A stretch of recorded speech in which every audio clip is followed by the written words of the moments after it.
Hi, my name is Chef Alex Askew, President of BCA Global, the only organization really representing food, race, and social justice in the culinary space.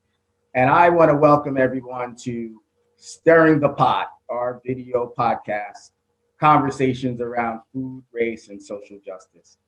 I am really excited about our guest today, Kelly Carlisle, and I have so much accolades to say about her, but let me just briefly introduce her to our audience, introduce her to our audience at wide, and all those that are really going to be intrigued with her story.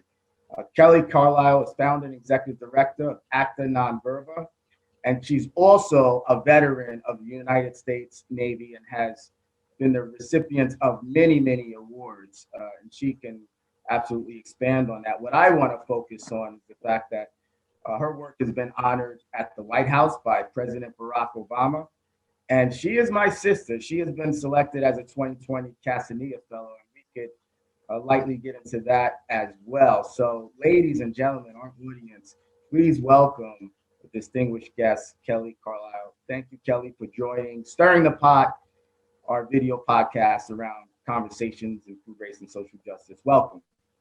Thank you so much, Alex. Thank you for inviting me.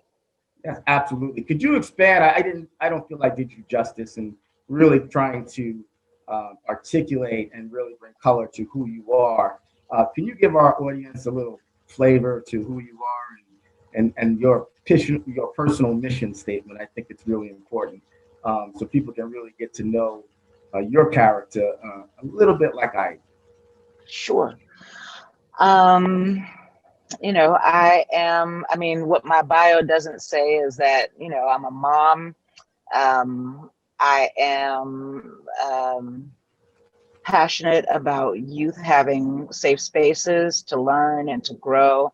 And I think my personal mission statement is, always have imagination, just keep growing your imagination. I read so many books all the time that my imagination just goes nuts. In this pandemic, there's nothing but imagination on my end. So, yeah. Oh, absolutely. And tell us about, Acta Verba. That is a rock and roll group that everyone needs to hear about and support. Please tell our audience, what are the real value points and the impactful points that your nonprofits bring to the community table? Of course. So Acta Verba has 3 farms in the city of Oakland that are run by youth age 5 to 17 now. The kids plant, harvest, and sell the produce that we grow. And 100% of those proceeds, or 100% of those profits are placed into individual savings accounts for the kids that participate. We have been around for 10 years now. Our 10-year anniversary was back in August. And, we have this amazing staff that is so passionate, like I am, about making sure that kids are, that they have what they need, food, clothing, shelter, but also that they have what you might describe as the secret sauce, which is, for us, inspiration. So we make sure that everybody that's front facing, everyone that interacts regularly with our youth are people that reflect the communities that we serve, the Black and brown kids that come from our community. We want them to know that we are subject matter experts as well. When young children think of farmers, they definitely don't think of me, right? They definitely don't think of, Black and brown adults being in charge of their own organization, growing their own food, farming for the community. So, yeah, that's our work in a nutshell. There's a lot more that folks can find out on our website. Absolutely. Well, we are brothers and sisters in the Castanea Fellowship, which is very distinguished in awarding and actually acknowledging people in leadership in the food system space. So I'm so happy to share this fellowship with you and be your brother by fellowship. Castanea Fellowship. On that note, let's peel back the onion a little bit further. Why food, race, and social justice now? I mean, I really think people need to understand the ripple effect and get a deeper sense of understanding around food, race, and social justice. So can you help kind of, fill in some blanks and color, some understanding why that's important, those issues right now? Sure. You know, these issues are not new. I think that these issues have always been an issue with folks of color, Black people, definitely Indigenous folks, and other folks of color. What we're allowed to have in our communities, what we're allowed to do in our communities. You know, how are we able to feed our families? When folks talk to me about food deserts and understanding that deserts are naturally occurring, deserts are a part of the ecosystem, a vital part of the ecosystem, and that there is life and life that thrives in deserts. What we have is clearly food apartheid, and that has been going on for generations. That is why, we talk about how back in the day we grew our own, we nurtured our own, we looked out for our own. Now the way that this society is set up, you have to, basically be a hedge fund manager to try to open up a grocery store in a community like ours. You have to people helicopter in every few years, to teach Black and brown people how to cook. What are y'all don't know what to do with kale, y'all don't know what to do with broccoli. We're going to teach you how to cook your food that you've been growing for ever and ever. You know what I mean?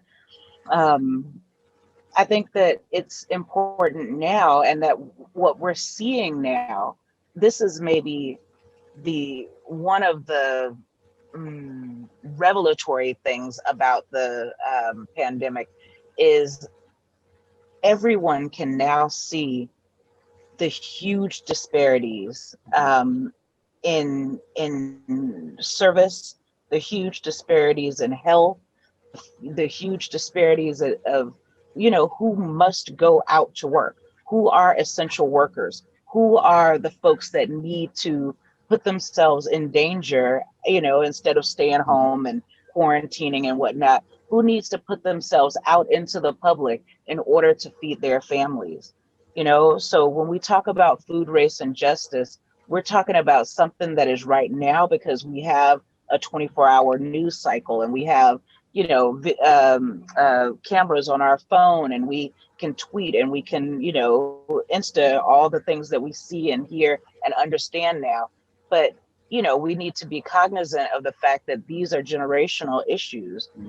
When I started farming, I had to teach myself. I definitely didn't come from a farming family. I had to learn, by trying it out and, reading lots of books about it and watching documentaries and instructional videos. I had to teach myself to farm. And once I got the farm up and running, my mother remembered that, my grandfather had a huge garden when she was little. You know what I mean? And these are things that, like, he supplemented the family's food, and probably, no doubt, his neighbor's food by growing his own in his backyard. So these are not new concepts, food, race, and justice being intertwined.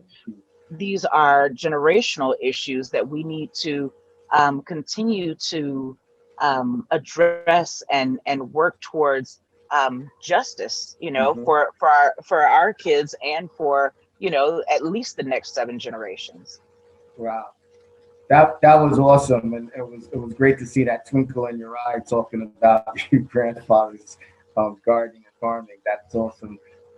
Well, Kelly, this has been extremely awesome in our first part of a 2-part series. We're gonna welcome you back to do part 2. Will you come? Will you come for part 2? Of course, I'd be honored. Thank you. And let me just let everyone know why they should be, involved, engaged, in listening to part two and watching part two. Kelly's gonna describe like taking out a magical paintbrush, and she is going to have a magical canvas, and she's going to paint a picture of where she is in the work that she does, what it looks like, what maybe even smells like, whatever it feels like, and she's going to paint that picture. And then she's also going to give everyone a secret. And that secret, well, if I told you right now, it wouldn't be a secret anymore. So you have to come back to part two. Uh, Ladies and gentlemen, our audience, this is part one of Kelly Carlisle Stirring the Pot, conversations around food, race, and social justice. And we keep it under 10 minutes for people like me that have a short attention span, and everyone can watch and look at things and actually get through one part episode by having a cup of coffee. So we make it kind of simple for everyone to have this provocative thought. And I welcome everyone back to part two as we invite our distinguished guest, Kelly Carlisle, to part two, Stirring the Pot, our video podcast on food, race, and social justice. Stay tuned. Thanks, everyone.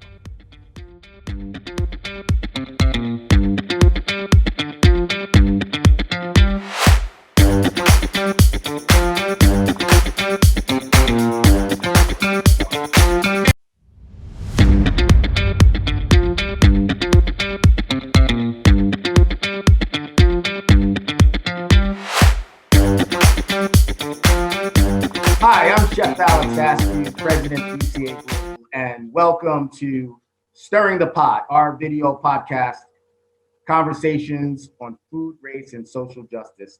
We have a guest that has agreed to come back for our part two series, Kelly Carlisle, my sister, my Castanea sister. I'm so happy to be connected with her.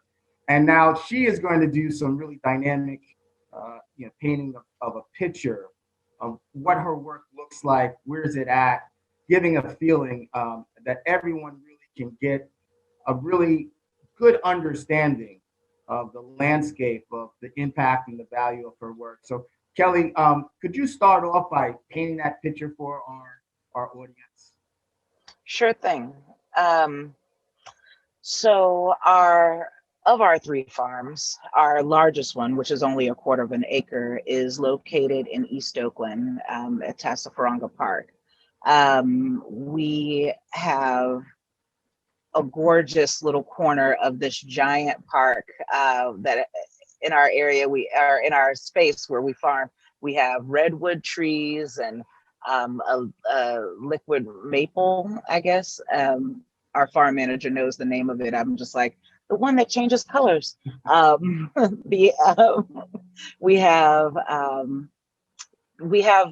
olive trees that actually have busted out of the containers that we put them in 10 years ago or 9 years ago, and have grown to above our 8-foot fence. Like we have 22 50 square foot raised beds where the kids plant everything from arugula to tomatoes to broccoli, always sunflowers. Sometimes the kids grow things that they don't know what they are and then are shocked, when they like come back to harvest during the summer or the early fall, and they're like, wow, I grew that. We have all kinds of fruit trees, mulberries, and oranges and grapes and all kinds of stuff, apples, and also we have honeybees, we have hives, and 4 different ways that we compost, which some kids think is gross and some kids think is just the most fun ever, like to spin the compost thing, and we have these giant compost balls that they like do relay races with across the field. It's really great. We are in a mixed industry, I think the planning department calls it, area of East Oakland. So we are densely packed with residential homes where we're surrounded on two sides by a large mixed income housing development called Tasafranga Village. And then, single family homes out in the community. Also, just, 15, 20 feet from our farm, we have a demolition company that brings in, all kinds of drywall and concrete, and they smash it up and there's dust in the air. We have a coffee roaster, so like the smell of coffee and like, the burning of it comes all throughout the community. We have, we fought for years to stop a crematorium um, from being built in our community because of the air quality already being bad. We have one of the highest rates. We have some of the highest rates of asthma in our community. Many of our campers and after school students have really severe asthma and occasionally have to be hospitalized for it. We're in California, so very often it's a drought, very often we have super dry weather. The idea that we have a fire season is really hard to grasp, like being so close to the ocean and, knowing that there's water there.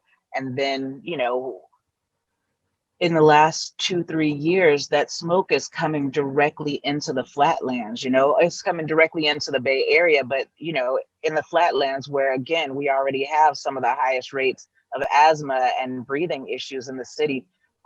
It's really hard to not only run programs for our kids, but also to like just be there for, kids that have to stay inside. Even before the pandemic, kids were having to shelter in place because, there was so much smoke, so what is it? I could tell you what it feels like on clean, clear days, when we're out working on the farm. It feels amazing.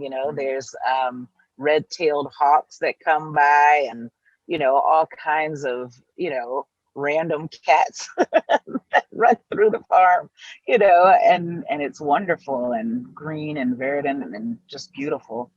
On other days, it's hard to be there because, the tension of folks who are systematically oppressed and systematically disenfranchised, sometimes bubbles over. So, our main focus is ensuring that kids get to and from school safely and, whatever programs, they're supposed to be in, and to make sure that, again, we're inspiring them. Right. I've done a lot of work with the youth, and especially in the culinary and the mentoring. And I see each time that you mention the youth, you smile, and I see the same twinkle in your eye that I have.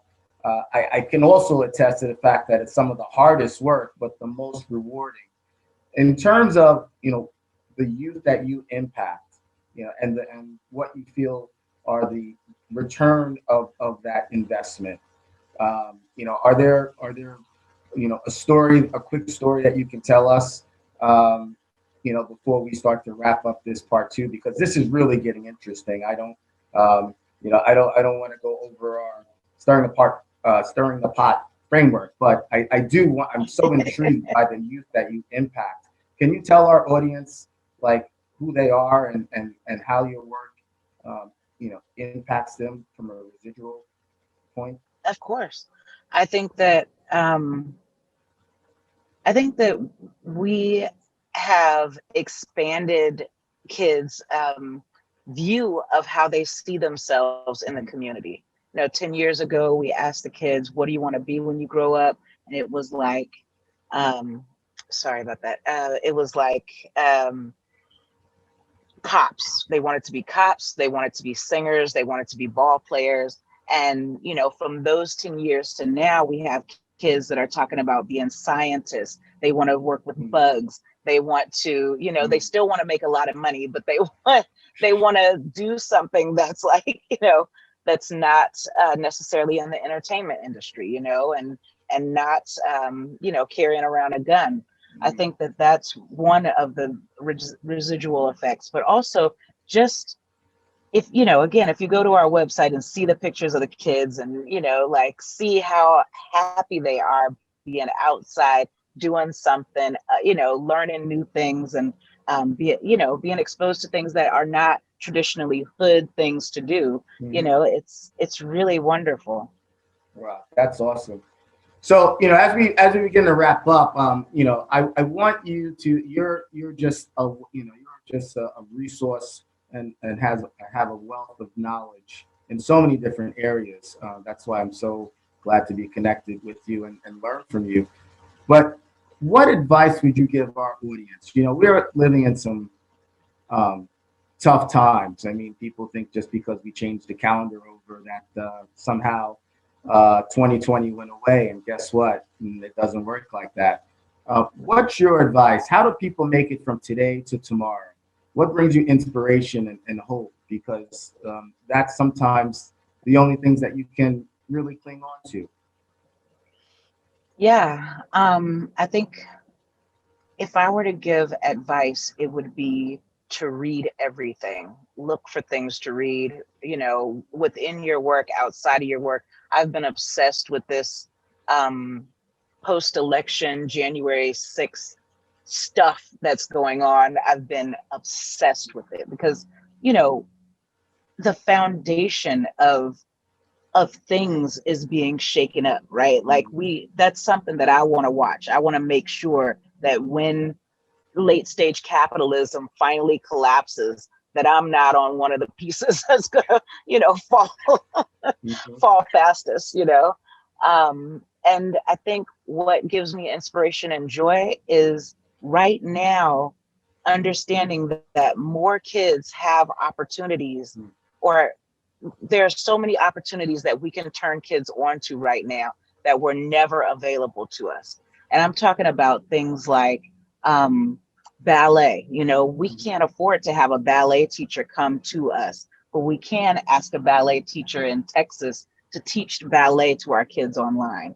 We can expand, all the things that we wanted to do for years now that, folks have to be online. Now that kids have to be online, what they can be exposed to has been, is exponential. We can't take the kids to NASA, but we can ask, the dopest, what's her name? The dopest scientist ever at NASA, a Black woman, to get on Zoom with us and show us her work. Do you know what I mean? Mm-hmm. These are things that are so inspirational and so exciting to me because, again, we don't have the resources to do everything we want to do. And this